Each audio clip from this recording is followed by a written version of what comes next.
शिंदे जी, राज्य आपका बहुत बड़ा है, राज्य आपका बहुत बड़ा है, बहुत पोटेंशियल है। आपने खुद बताया, आपने ये भी बताया कि मुंबई में खुद में ही $1 ट्रिलियन इकोनॉमी का पोटेंशियल है। आप सिंगापुर को देख लें तो जो सिंगापुर कर पाया है, मुंबई शायद उससे बड़ा ही है। तो मुंबई बहुत कुछ कर सकता है। लेकिन आपका इतना बड़ा राज्य है जहां पर अगर आप दूसरी तरफ को चले जाएं, विदर्भ की तरफ, तो बहुत दिक्कतें वहां पर आ रही हैं, बहुत गरीबी है वहां पर किसान जो है वो आत्महत्या कर रहे हैं। जो पिछले साल भी 2800 के करीब लोगों ने आत्महत्या की वहां पर। तो हम जब इस चीज की बात करते हैं कि हम $1 ट्रिलियन की इकोनॉमी बनाएंगे और दूसरी तरफ हम विदर्भ को भी देखते हैं, तो इसके बीच में जो एक आपने सेतु बनाना है, वो सेतु कैसे बनाएंगे आप? बिल्कुल आपकी बात सही है। विदर्भ में आत्महत्या हो रही है, ये हकीकत है। इसीलिए हमारी सरकार आने के बाद, जैसे ही सरकार हमारी आई, तो किसानों की आत्महत्या कम होनी चाहिए। इसलिए क्या कर सकते हैं हम? उनको ज़्यादा सहूलियत देना, उनको आर्थिक मजबूत करना, उनको पैसों की ताकत देना, क्या क्या उनको सहूलियत देना, खेती के साथ और जो दूसरे उनको सपोर्टिव सिस्टम जो है उसको जोड़ना, ये हमने कर दिया। जैसे प्रधानमंत्री जी 6,000 रुपया सालाना देते हैं शेतकरी सम्मान योजना, वैसे ही हमने 6,000 रुपया नमो शेतकरी सम्मान योजना का शुरू कर दिया राज्य का। अभी किसान को 12,000 रुपया सालाना, हर एक किसान को मिलते 12,000 रुपया सालाना। हमने उनको अभी क्रॉप इंश्योरेंस जो किस्त जो है प्रीमियम किसान भरते थे, अब हम भरते हैं, उसकी प्रीमियम सरकार भरते हैं, किसान से सिर्फ ₹1 हम लेते हैं, केवल ₹1। ये भी पहला राज्य है देश में जो ₹1 में पीक बीमा देने वाला।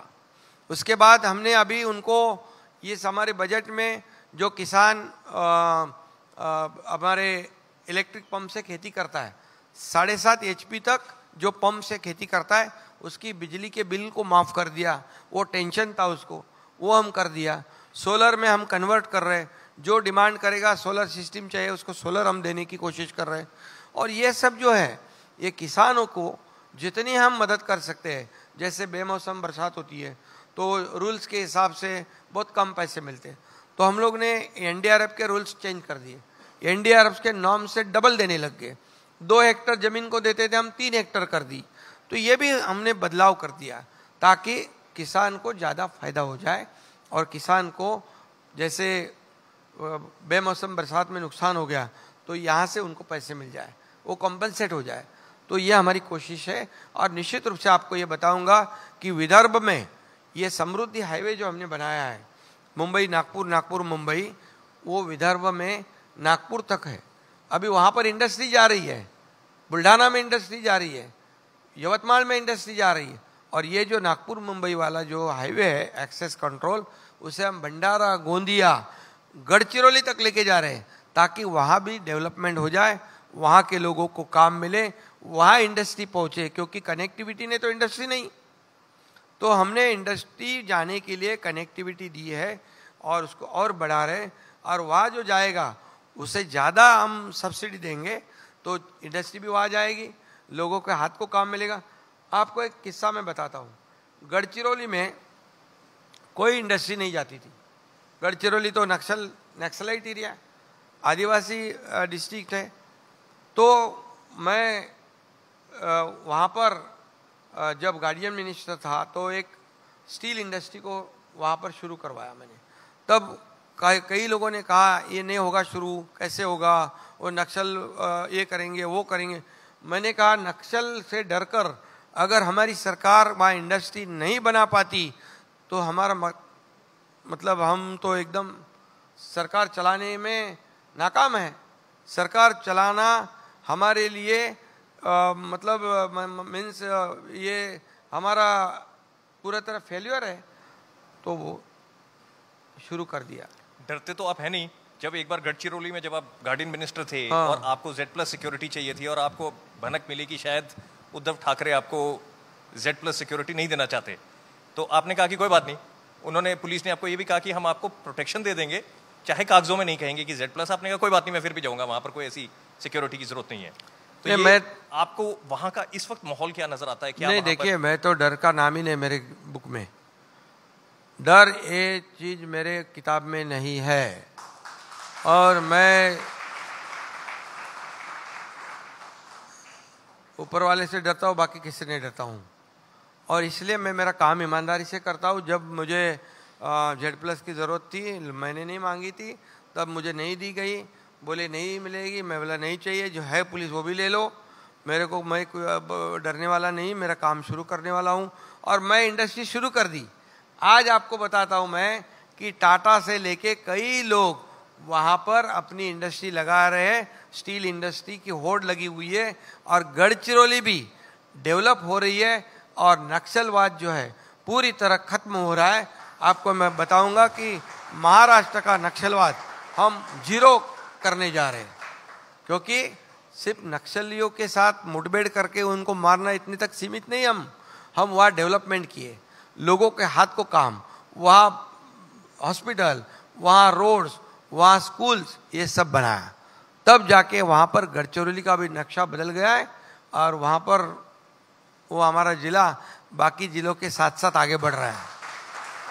महाराष्ट्र को $1 ट्रिलियन की इकोनॉमी, गढ़चिरौली में विकास, जो आपका इंफ्रास्ट्रक्चर की आपने बात की, जिस तरीके से इंफ्रास्ट्रक्चर यहाँ पर हो रहा है, लेकिन आपको एक चीज़ बार बार जो आप एम्फेसाइज करते हैं वो ये है कि जिसके ऊपर आप जोर देते हैं कि मराठा रिजर्वेशन होनी चाहिए। तो ये मराठा रिजर्वेशन वाला जो मसला आता है, वहाँ पर ये OBC रिजर्वेशन उसके साथ जब टकराती है तो ये बात आ जाती है कि रिजर्वेशन है तो आंकड़ा तो 100% का ही ज़्यादा से ज़्यादा, आप अगर यहाँ से लेंगे तो कहीं से देंगे, कहीं पर देना चाहोगे तो कहीं से लेना पड़ेगा आपको। तो इस चीज़ को जब आप देखते हैं तो आप कैसे सोचते हैं कि ये रिजर्वेशन दी जाएगी, कैसे दी जाएगी, क्यों दी जानी चाहिए, कितनी दी जाएगी, कहाँ से ली जाएगी, और दूसरी साइड को कैसे आप सेटिस्फाई करोगे कि अगर हम ले भी रहे हैं आपके कोटे में से या आपके नंबर में से, लेकिन फिर भी कहीं ना कहीं स्टेट का फायदा है, क्योंकि आप एक चीज करना चाह रहे हैं लेकिन दूसरे को नाराज भी नहीं करना चाह रहे। ये कैसे करेंगे? सरकार का स्टैंड पहले से भूमिका एक सरीकी रही है। जब मराठा आरक्षण हमने कहा देंगे और OBC या किसी अन्य समाज का आरक्षण कम नहीं करेंगे, उसी पे हम आज भी कायम हैं। जब उनको मराठा समाज को कुणबी प्रमाण पत्र जो है सर्टिफिकेट नहीं मिलता था, तब हमारी सरकार ने जस्टिस शिंदे कमेटी गठित कर दी और जिनके पुराने दफ्तर में जिनकी नोंद है कहते हैं उसमें, तो उसको कुणबी प्रमाण पत्र देना शुरू हो गया। आज भी शुरू है। हमने कहा मराठा समाज को हम रिजर्वेशन देंगे। हमने स्पेशल सेशन बुलाया, मराठा समाज को 10% रिजर्वेशन दिया। आज कोर्ट में है, हमने दे दिया, उसको लागू भी कर दिया।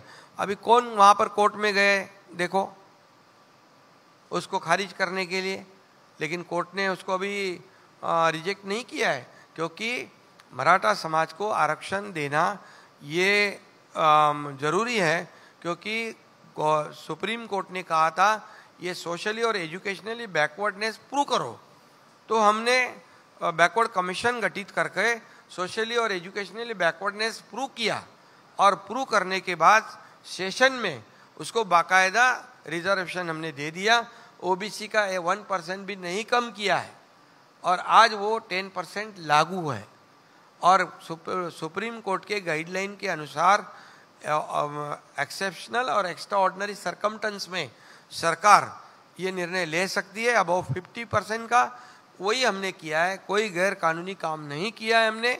और आज 10% रिजर्वेशन शुरू है, लेकिन जिन्होंने ये रिजर्वेशन देना था, जब उनको मौका था, उन्होंने नहीं दिया।